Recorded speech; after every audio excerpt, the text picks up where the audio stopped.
ಏನ್ ಮಾಡ್ತಿದ್ಯಾ ನೀನು? ಇದು ಹಳೆ ಬಾವಿ ಅನ್ಸುತ್ತೆ. ಈ ಬಾವಿ ಎಷ್ಟು ಆಳ ಇದೆಯೋನೋ ಯಾರಿಗೆ ಗೊತ್ತು. ನಿನ್ಗೇನಾದ್ರೂ ಆದ್ರೆ? ಏ ದಡ್ಡಿ, ನಾನು ಮನುಷ್ಯಳಲ್ಲ, ಆತ್ಮ ಅಂತ ಮರ್ತೋಯ್ತಾ? ನನ್ಗೇನು ಆಗಲ್ಲ, ನಾನು ಹೋಗಿ ನೋಡ್ತೀನಿ. ಆದ್ರೂ ನೀನ್ ಒಬ್ಳೆ ಹೋಗೋದ್ ಬೇಡ ಅಕ್ಕ. ನಿನ್ ಜೊತೆ ನಾನು ಬರ್ತೀನಿ. ಆದ್ರೆ ನಾವು ಏನನ್ನು ಹುಡುಕ್ತಿದೀವಿ ಅಂತ ನನಗೆ ಗೊತ್ತಾಗ್ತಿಲ್ಲ. ಅದೇ ನನಗೂ ಗೊತ್ತಿಲ್ಲ ದುರ್ಗಾ. ಆದ್ರೆ ಆ ವಸ್ತು ನಮಗೆ ಸಿಕ್ತಾಗ ನಮಗೆ ಖಂಡಿತ ಅರ್ಥ ಆಗತ್ತೆ. ಯಾವುದೋ ಒಂದು ಮುಖ್ಯವಾದ ವಸ್ತು ಇಲ್ಲಿ ಅಡಗಿದೆ ಅನ್ನೋದು ಮಾತ್ರ ನಿಜ.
ಆ ಬಾವಿ ಒಳಗಡೆ ಇದ್ದಿದ್ದ ಪ್ರತಿಮೆ ಯಾರ್ದು?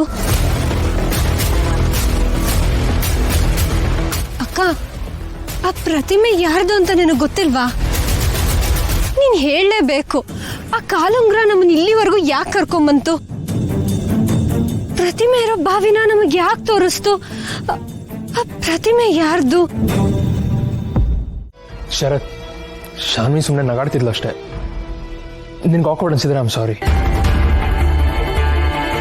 ಡಾಕ್ಟರು, ನಾನು ನಿನಗೆ ಸ್ಟ್ರೈಟಾಗಿ ಹೇಳ್ತಾ ಇದ್ದೀನಿ, ನೀನು ದುರ್ಗನ ಕಾಪಾಡೋದಕ್ಕೆ ಹೆಲ್ಪ್ ಮಾಡಿದೆ ಅನ್ನೋ ಒಂದೇ ಒಂದು ರೀಸನ್ಗೆ ನಾನು ಸುಮ್ಮನಿದ್ದೀನಿ. ಅದರ ಅರ್ಥ ನೀನು ಶಾನ್ವಿ ಜೊತೆ ಡೇಟ್ ಮಾಡ್ಬೋದು, ಅವಳನ್ನ ಮದುವೆ ಆಗೋ ಕನ್ಸು ಕಾಣ್ಬೋದು ಅಂತ ಅಲ್ಲ. ಬಟ್ ಶರತ್, ನಾವು ನೋಡು, ನೀನು ಶಾನ್ವಿಗೆ ಪರ್ಫೆಕ್ಟ್ ಮ್ಯಾಚ್ ಅಲ್ಲ. ಇದು ನನ್ನ ನಿರ್ಧಾರ, ಅದು ಯಾವತ್ತೂ ಬದಲಾಗಲ್ಲ. And there is no negotiations. Shanvi ಜೊತೆ ನೀನು ಮತ್ತೆ ಈ ಥರ ಕ್ಲೋಸ್ ಆಗಿ ಏನಾದರೂ ಮೂವ್ ಮಾಡಿದ್ರೆ ನಾನು ಸುಮ್ಮನಿರಲ್ಲ. Mind it.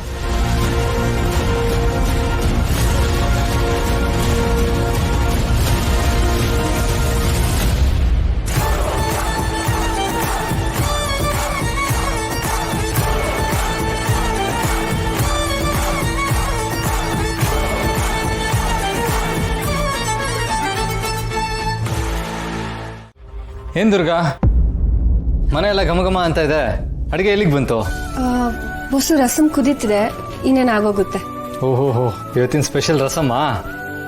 ವಾವ್, ಕಲರ್ ಸಖತ್ತಾಗಿ ಬಂದಿದೆ. ನಾನು ಟೇಸ್ಟ್ ಮಾಡಲಾ? ಹಾ ಇರಿ, ಒಂದು ಗ್ಲಾಸ್ ಹಾಕೊಡ್ತೀನಿ.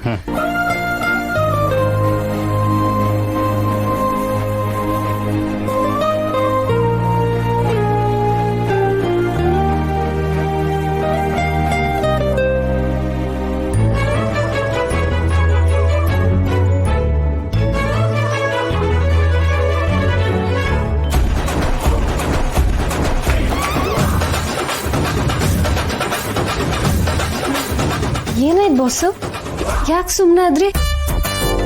ರಸಂ ಚೆನ್ನಾಗಿಲ್ವಾ ಅಥವಾ ಖಾರ ಏನಾದರೂ ಕಡಿಮೆ ಆಯ್ತಾ?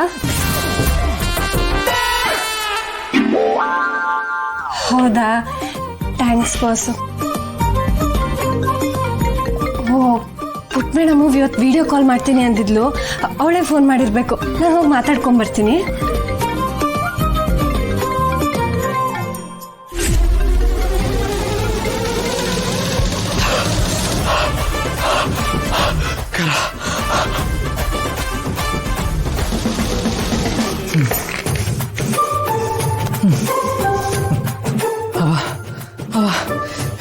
ಇದೇನು ರಸಮು ಅಥವಾ ಮೆಣಸಿನ ಕಷಾಯನೋ? ಖಾರ ಆಗ್ತಾಯಿಲ್ಲ. ಸಕ್ಕರೆ ಸಕ್ಕರೆ.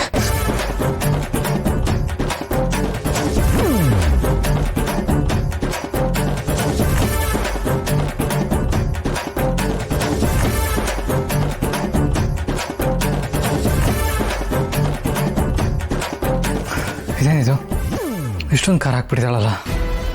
ಇದನ್ನೇನಾದರೂ ಮನೆಯವ್ರು ತಿಂದರೆ ಅಷ್ಟೇ, ದುರ್ಗಾ ಸರಿಯಾಗಿ ಬಯಸ್ಕೋತಾಳೆ.